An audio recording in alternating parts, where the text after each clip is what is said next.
Bueno, hemos estado estudiando estas últimas semanas verdades simples pero muy profundas que obtenemos del libro del profeta Habacuc. Como ya se dieron cuenta, más que análisis línea por línea de las cosas que encontramos en ese libro, lo que estamos estudiando son las verdades que podemos extraer al ver la manera en que el profeta se relaciona con Dios, la manera en que le habla a Dios, la forma en que Dios le contesta, etcétera. Hemos aprendido algunas cosas interesantes. Vimos la primera semana cómo Habacuc se siente con la total libertad de ir a Dios cuando algo no le parece, cuando se siente inconforme, cuando se siente confuso, ¿verdad? Y también vimos en la siguiente semana cómo invariablemente Dios nos escucha y responde.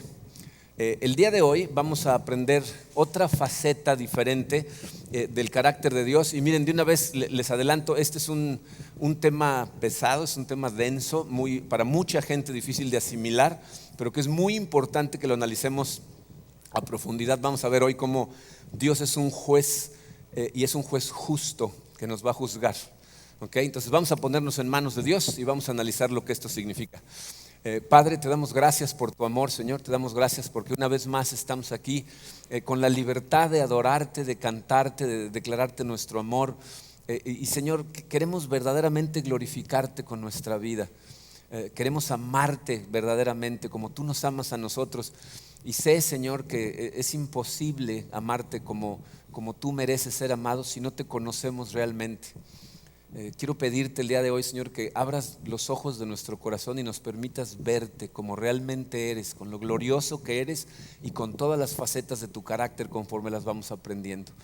Ayúdanos a asimilar estas cosas que para algunos de nosotros causan un shock, Señor. Yo sé que tu Santo Espíritu puede hacer el milagro que tú quieras, así es de que te pido que hagas ese milagro, que hoy nos dejes verte tal y como tú eres. Te lo pido en el poderoso nombre de tu Hijo Jesucristo. Amén. Bien, miren, en la primera semana leímos la queja de Habacuc, ¿no? Que le dice: ¿hasta cuándo, Señor, me vas a tener esta situación y vas a permitir que tu pueblo se siga comportando igual? Y luego vimos la respuesta que le da el Señor. Aunque ya la leímos, hoy la vamos a leer, de hecho nos vamos a ir un versículo todavía más, porque quiero que vean algo interesante ahí. Habacuc 1, versículos 5 al 7 dice: miren a las naciones, contémplenlas y quédense asombrados. Estoy por hacer en estos días cosas tan sorprendentes que no las creerán aunque alguien se las explique.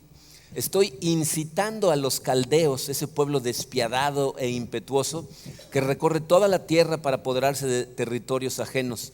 Son un pueblo temible y espantoso que impone su propia justicia y grandeza. Miren, aquí Habacuc se está quejando ante Dios y le pregunta si no va a hacer nada al respecto. Y lo que Dios le está diciendo es: desde luego que voy a hacer algo.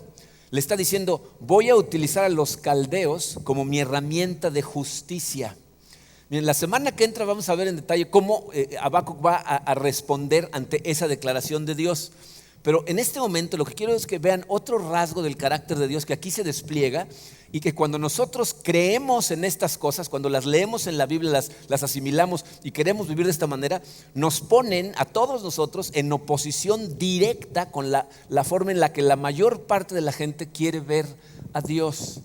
Fíjate, si tú ahorita hicieras una encuesta, tomaras un cuadernito y te vas aquí a Plaza de las Américas, al Malecón, y le preguntas a toda la gente, primero si creen en Dios, y luego que te describan a Dios, te vas a encontrar con que 9 de cada 10 personas que creen en Dios, cuando describen a Dios te van a decir: Dios es amor. Porque es algo que la Biblia nos dice acerca de Dios. Hay verdades bíblicas que respaldan eso. Pero les voy a decir cuál es nuestro problema al tratar de comprender a Dios a través de esa lente. La palabra amor en nuestra sociedad, en nuestra cultura, no tiene una definición clara, no tiene una definición exacta. Porque la gente, escuchen cómo la gente utiliza la palabra, y yo digo amo a mi esposa, y a la siguiente frase digo amo a mi perro, y no estoy hablando de lo mismo. O sea, no estoy diciendo lo mismo. La gente ama los tacos, ama su equipo de fútbol, ¿no? Ama el verano, ama las vacaciones. O sea, utilizamos la palabra sin que tenga ningún sentido real. Más bien nos referimos a cosas más bien las cosas que esos conceptos nos dan a nosotros. Dice, lo que realmente queremos decir cuando decimos amo esto es: en este momento, en esta situación, esto me hace sentir bien y entonces lo amo. Pero si eso cambia, entonces mi amor desaparece. Esa es la razón por la que en nuestra sociedad el índice de divorcios es altísima. Porque la gente, como ve el amor, dice, no, pues mientras esta persona cumpla con el requisito de hacerme feliz, comportarse tal y como yo espero que se comporte para que yo sea feliz, estoy al 100% en mi matrimonio. Pero si eso cambia, entonces me salgo, me desenamoro. ¿Ok? Entonces ahí empezamos a ver cuál es el problema cuando definimos a Dios con una palabra que está vacía de significado. Porque estás definiendo a la realidad máxima del universo, ¿no? A la autoridad final del universo, con una palabra que no significa realmente nada. Y entonces, si le empiezas a escarbar tantito, si le preguntas a la gente, ¿qué quieres decir con eso de que Dios es amor? Te vas a dar cuenta que lo que quieren decir es que Dios es un ser bonachón, como un abuelito que está echando a perder a sus nietos, ¿no? Que todo el tiempo está tratando de que la gente simplemente esté contenta. Miren, ese es uno de los riesgos de escuchar de forma superficial series de mensajes como las que dimos antes de esta. La serie se llamaba ¿Qué te hace feliz? Y si no pones atención a todo el carácter de Dios, vas a pensar que todo esto es acerca de tu felicidad. Y entonces vas a pensar que Dios es amor y lo que estás diciendo es como una hada buena que le han echando polvitos mágicos a la gente para que todo el mundo esté contento. La forma más rápida de hacer enojar a la cultura secular en nuestra sociedad, pero de poner muy nerviosos a muchos cristianos, es hablar de la ira de Dios. Es cuando presentamos la realidad bíblica de que Dios es un juez justo que un día nos va a juzgar absolutamente a todos. Cuando decimos eso, a la gente le molesta. Y es una cosa muy interesante porque nosotros odiamos la injusticia. Todos nosotros. ¿Saben por qué funcionan también las tramas en las películas en donde un malo le hace cosas a alguien inocente, ¿no? Y luego viene un bueno que se va a vengar por el inocente? Porque nos choca la injusticia. Ves las injusticias y se te retuerce el estómago. Y cuando llega el bueno a darle al malo, hasta te quieres meter a la película para ayudarle, ¿no? Porque odiamos la injusticia. O dicho de otra manera, amamos la justicia mientras se trate de ajusticiar a otro, ¿no? O sea, cuando otro es el malo, entonces somos muy justos, ¿no? Pero cuando se trata de nosotros, entonces ya no nos gusta, ¿ok? Entonces, fíjense, nosotros creemos que Dios es un Dios justo y que nos va a juzgar absolutamente a todos. Y la gente que le molesta eso piensa que el amor, la ira y la justicia son excluyentes. O sea, como si tener ira y ser justo te hace no ser amoroso. Entonces, cuando no tienes la definición correcta de la palabra amor y la utilizas para definir a Dios, te vas a perder de los elementos más profundos, más ricos, más maravillosos del carácter de Dios. Miren, en esta serie, como ya se dieron cuenta y se van a seguir dando cuenta, vamos a aprender varios de esos rasgos de carácter de Dios, pero les aviso, porque es algo por lo que tienen que estar preparados. Esto nos va a costar entenderlos, asimilarlos, aceptarlos por una razón muy simple, ¿no? Estas cosas chocan de frente contra nuestra cultura. Y nosotros estamos tan inmersos en la cultura que no nos damos cuenta cómo ya nos empezamos a alinear con la cultura. Y entonces cuando vemos las verdades bíblicas, chocan en nuestro corazón. Como que dices, no, pero ¿cómo? Eso no puede estar bien. Entonces tú como cristiano, debido al tiempo en que te tocó vivir, necesitas tomar una decisión. Fíjense, esto es como se los puse en su programa. Tienes que contestar esta pregunta: ¿qué va a definir para ti lo que es verdad, la Biblia o la cultura? O sea, debido a que la cultura y la Biblia chocan, vas a tener que decidir. Vas a tener que tomar la decisión de qué es lo que va a determinar lo que está bien y lo que está mal en tu vida. Bien, una de las doctrinas básicas de nuestra iglesia, de hecho, si hoy tomas nuestra clase de introducción a comunidad de fe, lo vas a escuchar, es la autoridad total de la Biblia. ¿Qué significa eso? Nosotros creemos que toda la Biblia es nuestra autoridad, toda. Todo lo que dice la Biblia, no hay errores en la Biblia. Lo cual significa que no te puedes poner a escoger. Porque hay gente que va a concepto y como que el sexo fuera del matrimonio está prohibido, no, no está bien, no, eso del aborto, que los homosexuales, o sea, empiezan a escoger. Si tú escoges qué está bien y qué está mal, ya te convertiste tú en la autoridad. Ya la autoridad no es ni Dios ni la Biblia, sino tú que vas a escoger estas cosas, ¿ok? Entonces necesitas decidir quién va a ser tu autoridad, porque la Biblia va a chocar en un montón de áreas contra la cultura. Cuando hablamos de sexualidad, de matrimonio, del aborto, de la educación, en todos los conceptos va a haber choques directos entre la cultura y la Biblia. Entonces, por eso, antes de presentarles hoy, lo que quería es que viera una radiografía muy clarita de cómo Dios es un juez justo. Pero antes de ver esa radiografía, lo que quiero es que entiendan por qué nosotros nos alineamos con la Biblia en lugar de con la cultura. De hecho, se los puse así en su programa. Dice, ¿por qué debemos alinearnos con la Biblia por encima de la cultura? Les voy a dar 3 razones muy importantes. Número 1, porque la Biblia es universal, pero la cultura no. La Biblia es totalmente universal. Es decir, fíjense, la Biblia es trascendente. La Biblia trasciende fronteras, trasciende lenguajes, trasciende culturas. Tú puedes llevar la Biblia a cualquier lugar del mundo y aplica exactamente igual, pero no puedes decir eso de la cultura. No puedes exportar la cultura de un lugar, llevarla a otro y que funcione, ¿no? Por ejemplo, imagínate que tratáramos de exportar nuestra cultura occidental con el libertinaje con el que vivimos a una cultura como Irak, Irán, Japón. Bueno, en partes de Japón están peor, China, ¿no? O sea, lugares en donde sería como hacerlos respirar agua, ¿no? Y si eso te cuesta trabajo verlo, trata de verlo al revés. Imagínate que tratáramos de importar la cultura de Irán a México.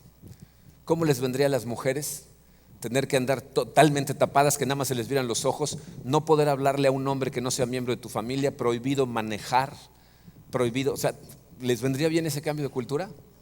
¿Lo podrían asimilar? Sería un choque total, ¿no? O sea, la cultura no la puedes simplemente exportar, pero la Biblia sí. La Biblia la puedes llevar a cualquier país del mundo, en cualquier época del mundo, y aplica exactamente igual y funciona. Y hay gente que dice, pues no es tan fácil llevar la Biblia a sus países. No, porque nos andan persiguiendo. Pero ¿saben por qué están persiguiendo en este momento a la iglesia en Irak, en Irán, en China? Porque está explotando el evangelio en esos países. O sea, alguien lleva la Biblia, la palabra, empiezan a transmitir el evangelio y empieza como un reguero de pólvora a prenderse por todos lados, porque funciona a donde la lleves. Entonces la Biblia es universal. Número 2, la Biblia no cambia sus valores, pero la cultura sí. Es difícil mantenerte al día con la cultura. O sea, cambia tan rápido lo que está bien y lo que está mal, que tienes que estar todo el tiempo al pendiente, porque todo el tiempo cambia. En cambio, la Biblia nunca cambia lo que está bien y lo que está mal. Y miren, yo sé que hay gente que ataca la Biblia diciendo que en el pasado ha habido personas que utilizan a la Biblia para justificar hacer cosas malas, como por ejemplo la esclavitud. Durante mucho tiempo justificaron la esclavitud utilizando la Biblia como base. La realidad de esto, miren, es que es gente con un corazón caído, que lo que hacen es sacar pasajes de contexto en la Biblia y utilizarlos para justificar hacer lo que ellos quieren en beneficio personal. Eso es lo que pasa cuando sacas a la Biblia de contexto. Tú puedes hacer que la Biblia diga lo que tú quieras. Entonces, el problema no es la Biblia. El problema es la gente que distorsiona la Biblia para sus propios fines. Los que atacan a la Biblia de esa manera, lo que nunca dicen es que para corregir esos males, gente siguiendo la Biblia, gente de Dios, han dado su vida, su dinero, su tiempo, su energía para corregir esas cosas, como por ejemplo la esclavitud. La gente que abolió la esclavitud, el tráfico de esclavos, fue gente cristiana que dijeron, no, eso no es lo que dice la Biblia, y corrigieron la situación. La Biblia no cambia. La cultura cambia como la moda. ¿Se imaginan las modas? De hecho, no se las imaginen. Por ejemplo, ¿cómo se vestían las mujeres en los 90s? ¿Cómo nos veíamos los hombres en los 80s? Eso lo debían de haber prohibido, ¿no? Las mujeres, ¿qué tal se veían? ¿Cambiamos el look o nos vamos a los 60s? ¿O qué tal un poquito más lejos? A la siguiente fiesta que vaya me voy a ir así a ver qué tal, ¿no? Y las mujeres todas vestidas así, ¿no? O sea, ¿se fijan cómo cambian las modas? Bueno, a lo mejor dices, bueno, pero esas modas.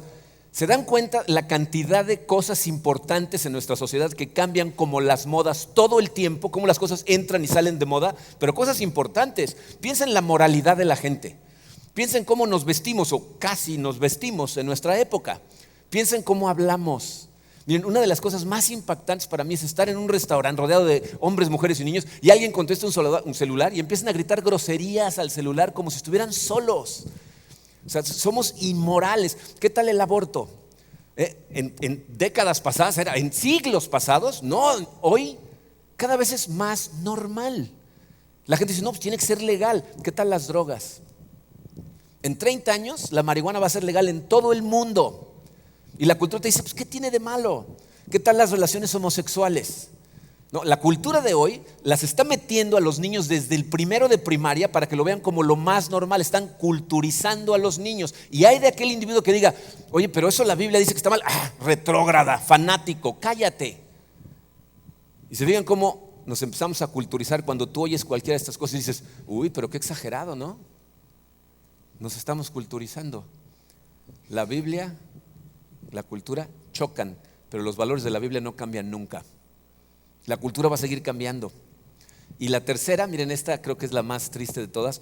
La Biblia cumple lo que ofrece, pero la cultura nunca ha podido. La Biblia nos hace promesas y nos las cumple todo el tiempo. Y la cultura, aunque nos promete y nos promete y nos promete cosas, no las puede cumplir. Miren, aquí yo nada más puedo hablarles en este sentido de mi testimonio personal. Y ustedes, si quisieran hablar de esto, tendrían que hablar del suyo, porque aquí estamos hablando de las promesas de Dios. Fíjense, yo llevo casi 30 años que le entregué mi vida a Cristo y creí en sus promesas. Les voy a decir cuál es la promesa de Dios: que cuando yo vivo para su gloria, mi corazón se llena de gozo.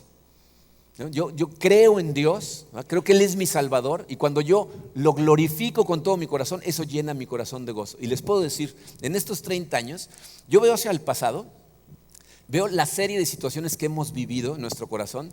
Hay situaciones difíciles que hemos pasado en el pasado. Hoy estamos viviendo una difícil, y esta me voy a esperar al futuro para verla hacia atrás, porque ahorita estoy en medio de ella.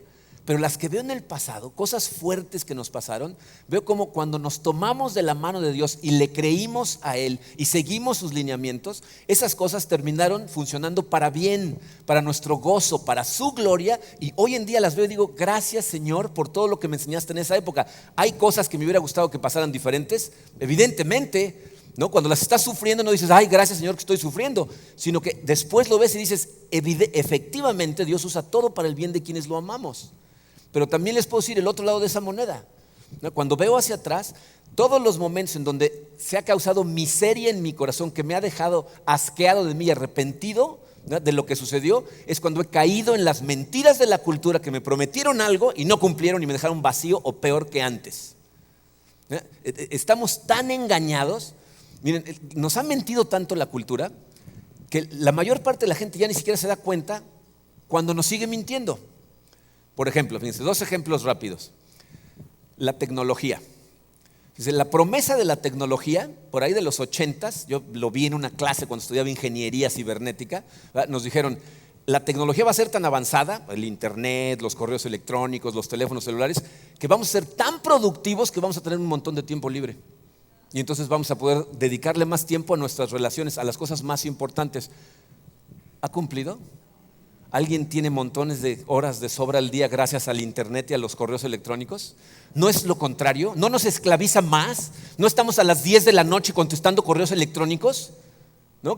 Mi esposa me quiere dar un beso. ¿No? O sea, no resulta lo opuesto. Fíjense, ¿no son nuestras relaciones más superficiales que nunca antes? Cuando se supone que la tecnología nos iba a ayudar. Gente que tiene 3,500 amigos en Facebook. ¿Estás consciente de que esa gente que no ves nunca no son tus amigos, verdad? O sea, se la pasas horas viendo qué hacen todo el día, pero no son tus amistades. Entonces nos promete y nos promete y nos promete, cumple en algo y nos va a seguir engañando. Va a salir el siguiente dispositivo y vas a necesitar, lo tienes que tener. ¿Por qué? Porque según tú te va a dar algo que nunca te da. Otra cosa que es una promesa que nos hace la cultura tiene que ver con la revolución sexual. La revolución sexual dice que la gente, ¿verdad?, si puede satisfacer su necesidad de tener relaciones sexuales, va a estar tan satisfecho que con eso puede llenar el vacío en su corazón. Vivimos en una sociedad plagada de lujuria que cree esa mentira. Y esto ha llegado a tal extremo que hoy la sexualidad de la gente, ¿verdad?, la define. O sea, la gente se define a sí misma por su sexualidad. Esto es una cosa que a mí me sorprende. Mira, Karina y yo vemos muchos programas de competencias de cocina, y es una cosa de verdad impactante que yo le empecé a decir. Le digo, mira, fíjate cómo está empezando a pasar este patrón. Se presentan los competidores y uno se presenta un heterosexual y dice, yo me llamo Juan Pérez y cocino en tal restaurante. Se presenta un homosexual y dice, yo soy homosexual y trabajo en tal. O sea, inmediatamente lo primero que define a su persona es su orientación sexual. ¿De cuándo acá? ¿Saben de cuándo acá? 20 años. Antes eso no definía a la gente, pero hoy nos define. Entonces lo que la sociedad nos dice es, las relaciones sexuales te van a satisfacer al grado de llenar el vacío. Y miren, es evidente las oscuras fuerzas que están manipulando estas cosas, porque te das cuenta como no funciona, porque no es cierto, ¿verdad? No puede funcionar. En el momento que la gente se empieza a dar cuenta que no funciona, la cultura simplemente le cambia un poquito, ¿no? Por ejemplo, dicen, ten relaciones sexuales y vas a estar satisfecho. Y dicen, pero tengo y no estoy satisfecho. Entonces búscate otra pareja, ¿no? Le cambian. Hay parejas aquí en nuestra iglesia que han ido a ver a psicólogos que cuando han presentado sus problemas dicen, engáñense, van a ver cómo eso reenciende la pasión entre ustedes, engáñense. Entonces dicen, búscate otra pareja. No, pues ya yo encontré una, pero de todas maneras, pues busca varias, ¿no? O cambia de sexo, ¿no? Fíjense, mi hijo Alejandro me estaba platicando de una amiga que tiene, que le dijo que estaba tan frustrada con los novios que había tenido que pensaba ahora intentarlo con mujeres, a ver si ahora sí le funcionaba. O sea, simplemente dicen, cámbiale, ¿no? Y si no funciona, te dicen, entonces seguro es la técnica. Tienes mala técnica. Si tuvieras buena técnica, si aprendieras cómo, entonces estarías satisfecho. Por eso, vean las tiendas que tienen revistas, la cantidad de revistas que en la portada ofrecen técnicas sexuales. Aunque sean revistas que no tienen que ver con el campo. National Geographic, ¿cómo conquistar a la mujer de tus sueños? Y dices, National Geographic, o sea, nos tiene engañados. Y porque estamos tan engañados, con los ojos tan cerrados, seguimos cayendo y cayendo y cayendo y cayendo. Necesitamos alinearnos con la Biblia. ¿Nos van a ver como bichos raros? Sí, te lo puedo asegurar. Pero por eso, miren, es la importancia de lo que vamos a ver el día de hoy. La importancia de tener claro, ¿verdad?, que Dios es un juez justo, porque un día vamos a estar en la presencia de Dios y vamos a dar cuentas. Entonces, a mí me da igual cómo me define la sociedad. Y a ti te debería dar igual cómo te define a ti. Porque el día que estés en la presencia del Señor, vas a dar gracias a Dios por estos mensajes que a nadie le gustan. Entonces, por eso quiero que, ya veremos más cosas en los siguientes mensajes. Hoy quiero que escuches esto hasta que lo escuches. Dios es un juez justo y un día nos va a juzgar a todos. Vamos a ver versículos. Job 28, 24. Porque Él, hablando de Dios, mira hasta el último rincón de la tierra y ve todo lo que hay bajo los cielos. ¿Qué está diciendo ahí? Nada sucede sin que Dios lo vea. Nada. En todo el universo, nada sucede sin que Dios lo vea. Salmos 69, 5. Oh Dios, tú sabes lo insensato que he sido. No te puedo esconder mis transgresiones. ¿Te das cuenta de lo que está diciendo? Muchas de tus transgresiones pasan en tu corazón. Está diciendo, yo no te puedo esconder ni siquiera lo que hay en mi corazón, mis motivaciones, las cosas que pienso. Todo lo que piensas, haces, dices y las razones por las que las piensas, haces y dices son vistas por Dios. Miren, estoy convencido que una de las razones por las que la gente se siente tan cómoda en su pecado es porque le hemos perdido totalmente el respeto a la omnipresencia de Dios. O sea, se nos olvida que Dios está con nosotros en todo momento viéndonos. Sería bastante más difícil pecar si fueras consciente de que ahí está al lado, viéndote. El profeta Isaías, en el siguiente pasaje, fíjense, va a tratar de quitarnos todas las estrategias de manipulación que queremos usar con Dios. Fíjense, Isaías 40, versículos 27 y 28. Dice, ¿por qué murmuras, Jacob? ¿Por qué refunfuñas, Israel? Te está hablando a ti. Okay, tú eres Jacob, tú eres Israel, y te va a decir qué es lo que murmuras. Dice, mi camino está escondido del Señor, mi Dios ignora mi derecho, ¿no? O sea, dice, ¿por qué piensas que tus caminos pueden estar escondidos del Señor? O dice, ¿por qué ignora mi derecho? ¿Por qué piensas que le puedes decir a Dios, bueno, pero yo tengo derecho a hacer lo que yo quiera, ¿no?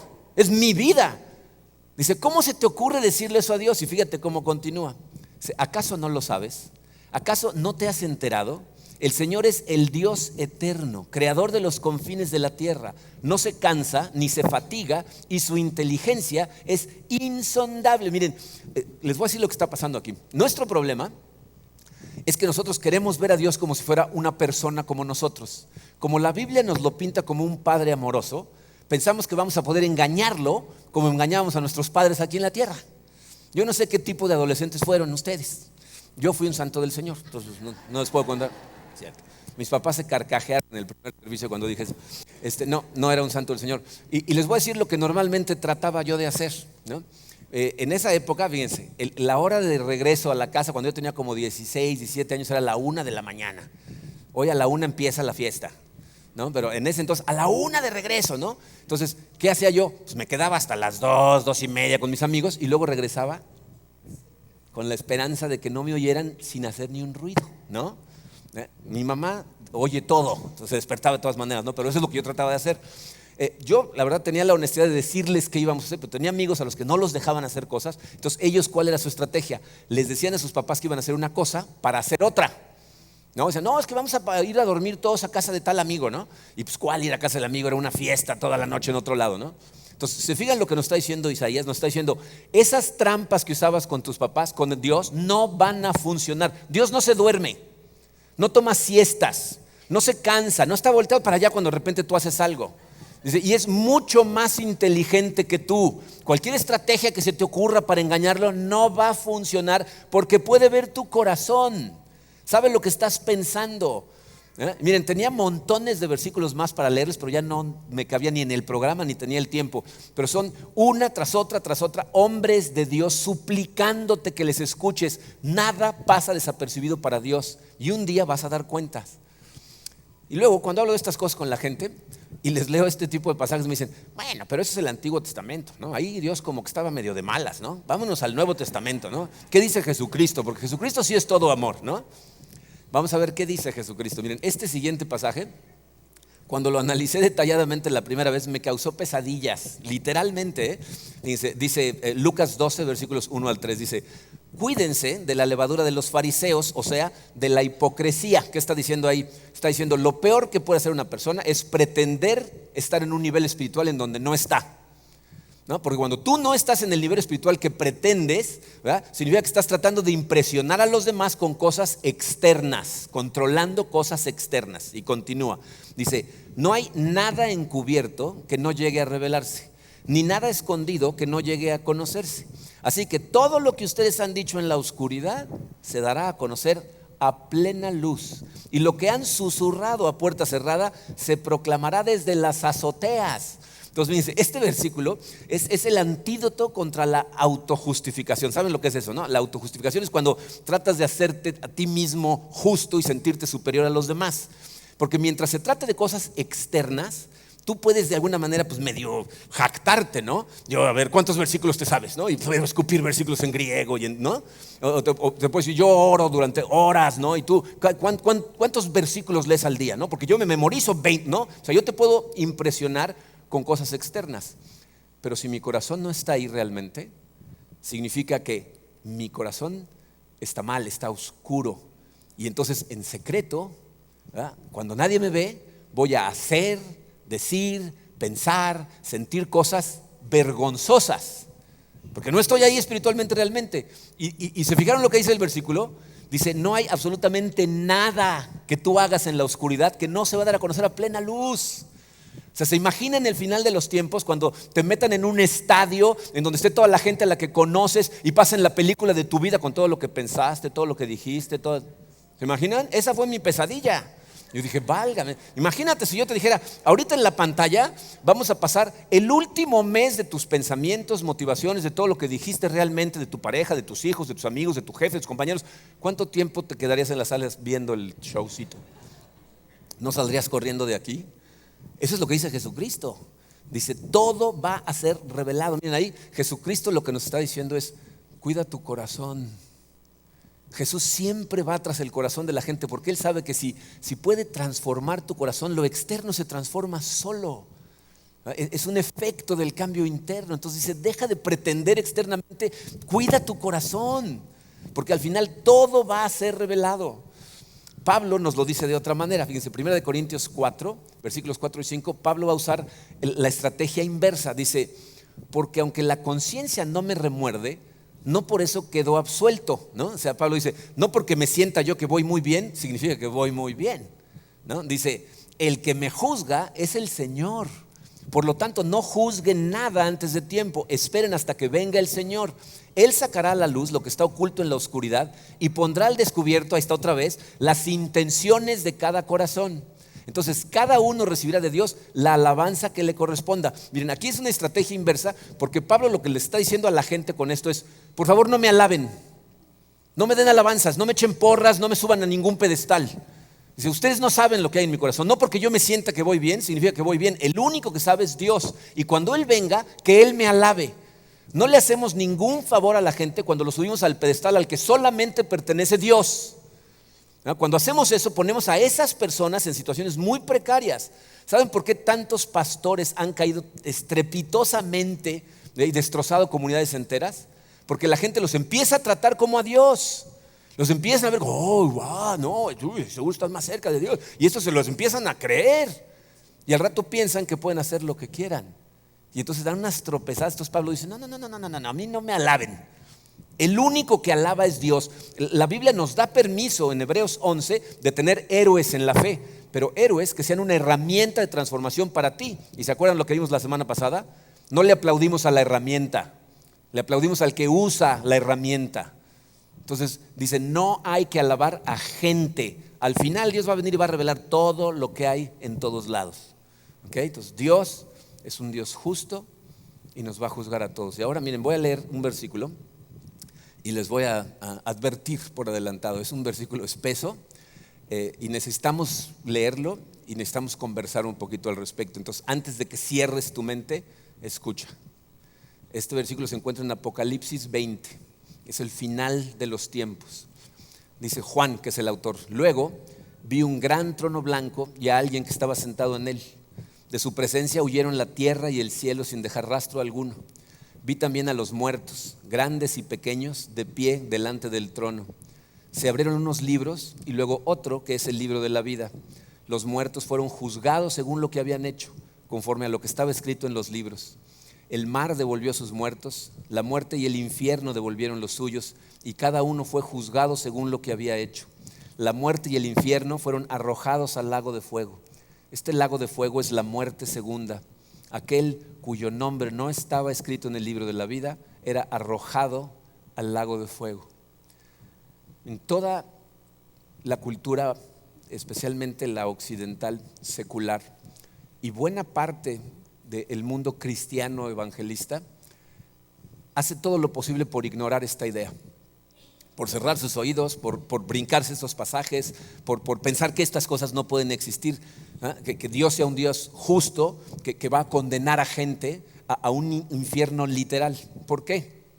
Porque eso no sería amoroso. De acuerdo a nuestra definición de amor, eso no sería amoroso. Miren, una vez observé un intercambio de un amigo, Mary Boulding, con otra persona que la verdad ni siquiera conocía yo, con respecto a esto, que me pareció brillante la manera en que Marty le contestó. Porque el individuo estaba rechazando esta idea. Decía, bueno, le dice, ¿tú enviarías a gente al infierno? ¿Tú harías eso? Y entonces Marty se quedó pensando y le dice, pues yo la verdad no. Dice, pero tampoco mandaría a uno de mis hijos a la cruz. Dice, y Dios sí. Dice, Dios, su manera de pensar es tan elevada y tan diferente que para mí es imposible ponerme en los zapatos de Dios. Pero eso es lo que dice su palabra. Y entonces cuando les das argumentos a la gente, la conversación se vuelve una tontería, porque este individuo lo que dijo fue eso. Y entonces, por una sola mentirita blanca, ¿me voy a condenar? ¿No? O sea, esta gente que se van a los extremos para tratar de justificarse, dicen, entonces si estoy parado el día del juicio y Dios me dice, mentiste, y yo le digo, bueno, pero es que un día mi esposa estaba en el otro cuarto y me dijo, ya se acabó el helado y nada más quedaba una cucharada. Le dije, ya, ¿no? Y ya por eso me voy a condenar. Y para empezar, ninguno de los que estamos aquí tenemos en nuestro expediente solamente una mentirita blanca, ¿ok? Todos los que estamos aquí hemos sido rebeldes abiertamente contra el Rey del universo. Pero en segunda, tienes que entender esto. Aquí el problema, lo realmente importante es ¿a quién le estarías mintiendo? Fíjense, si tú me mientes a mí y yo te cacho en la mentira, o sea, me doy cuenta que me mentiste, lo peor que puede pasar es que yo te diga, eres un mentiroso, ya no confío en ti, ¿no? Pero no hay una consecuencia de peso para ti. Pero si le mientes a un juez federal en medio de un juicio, eso se llama perjurio y te meten a la cárcel.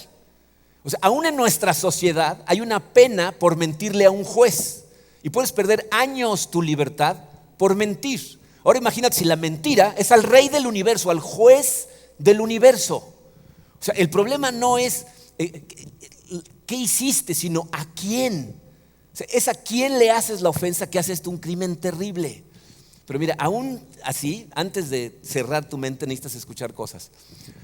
Hay lugares en donde van a tratar de inyectarte miedo en el corazón acerca del infierno para que sigas a Cristo. Pero tienes que entender esto. El cielo no es un lugar para la gente que tiene miedo del infierno. Es un lugar para gente que ama a Dios con todo su corazón. Y por eso en nuestra iglesia nos pasamos 99.99% del tiempo tratando de abrirte los ojos para que veas la gracia, la misericordia, el amor, lo maravilloso que es el Dios al que servimos. Porque cuando lo veas como realmente es, vas a caer de rodillas, te vas a enamorar de Él y vas a entender por qué lo adoramos. Porque esa es la pregunta que la gente que no conoce la Biblia y no conoce a Dios se hace. ¿Cómo pueden adorar a un Dios así? Pues evidentemente, Dios es un juez justo y en ese día, el día final, tú y yo vamos a estar en su presencia y vamos a dar cuenta. Y gracias a Cristo, literalmente, ese va a ser un día de gozo para nosotros. Efesios 1:7 dice así: Dios es tan rico en gracia y bondad que compró nuestra libertad con la sangre de su Hijo y perdonó nuestros pecados. O sea, cuando lleguemos a ese día, fíjate, Dios que es justo va a decir: este Señor ¿qué hizo? Y va a salir todo lo que hicimos. Espero yo que no haya público, pero va a salir todo lo que hicimos, ¿ok? Y va a decir, ok, entonces merece la muerte. Y Jesucristo en ese momento va a sacar una factura que va a decir: pagado en su totalidad. Yo morí por Él, mi sangre lo limpió. Pásale.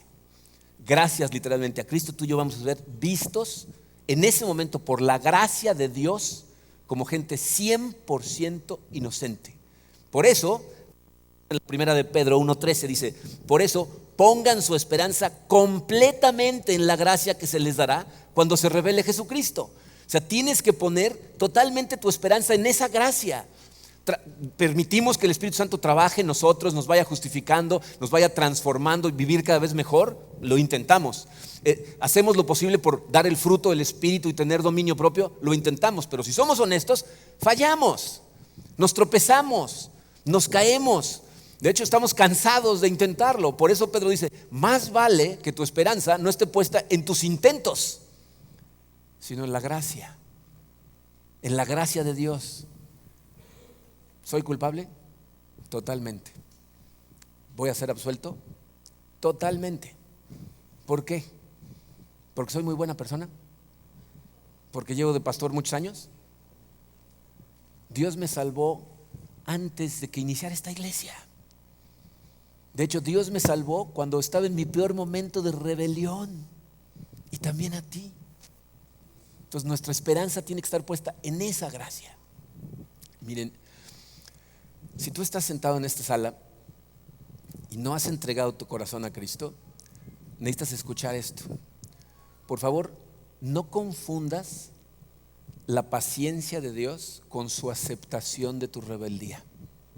No lo confundas, porque es un juez justo y un día nos va a juzgar. Y si tú estás sentado en esta sala y estás oyendo estas palabras, te está llamando, te está buscando, está tratando de salvarte. No lo ignores, porque tu corazón se va a endurecer y cada vez lo vas a escuchar menos. En este momento te está diciendo: ven, quiero darte la eternidad. Y si tú estás en esta sala y ya le entregaste tu corazón a Cristo y por la razón que sea te has desviado del camino, acuérdate, nada se le pasa a la vista de Dios. Y cada vez que tú caes en algo tratando de llenar ese vacío en tu corazón con cualquier cosa de este mundo, le estás diciendo a Cristo: no eres suficiente, necesito ayudarte, necesito encontrar algo más. Dios te ama con todo el corazón y lo que quiere es satisfacerte Él. Pero lo que es una verdad 100% absoluta es que un día tú y yo vamos a estar en presencia de Dios y vamos a dar cuentas. Y mi oración es que tengas toda tu esperanza puesta en su gracia, porque entonces va a ser un día de gran gozo para ti. Vamos a orar.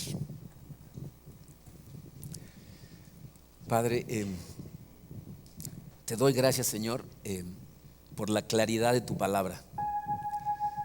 Y yo sé, Padre, que muchos de estos versículos se nos atragantan, Señor, no nos gustan, nos hemos culturizado en muchas áreas de nuestra vida y entonces cuando llega esta palabra a nuestro corazón choca.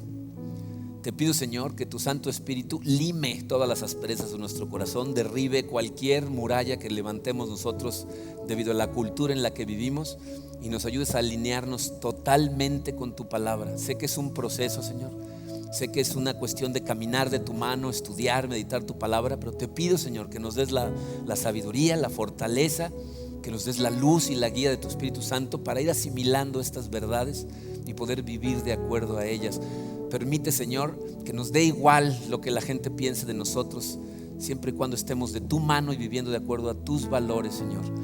Danos amor, danos humildad, Señor. No nos dejes subirnos en caballos blancos de la justicia y apuntarle a la demás gente con el dedo. No somos nadie para juzgar a nadie. Recuérdanos eso, Señor. Y también que no somos nadie para alabar a nadie más que a ti. Te pido, Señor, que nos ayudes a hacer eso, a alabarte solamente a ti, a verte a ti como realmente eres y a poder amarte con todo el corazón para que podamos vivir para ti, Señor. Despliega tu gloria ante nosotros, Padre. Yo sé que si vemos tu gloria vamos a caer de rodillas y te vamos a adorar por el resto de nuestros días. Así es de que despliega tu gloria el día de hoy, Padre. Te lo pido de todo corazón en el nombre poderoso de tu Hijo Jesucristo. Amén. Muy bien.